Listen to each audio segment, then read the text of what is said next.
In front of me is INFINIX Smart 8, and today I would like to show you how you can disable Google passwords autofill. Begin by opening Settings and scrolling all the way down to access Google.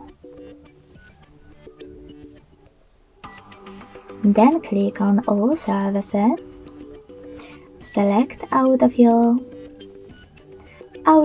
with Google, and this sweater next to use Autofill with Google. So when I click, my sweater and all of those features are gray. That means that autofill is off, but you can always switch it back on by tapping on the same sweater again. Thanks so much for watching. If you enjoyed this video, leave a like, comment, and subscribe. Bye!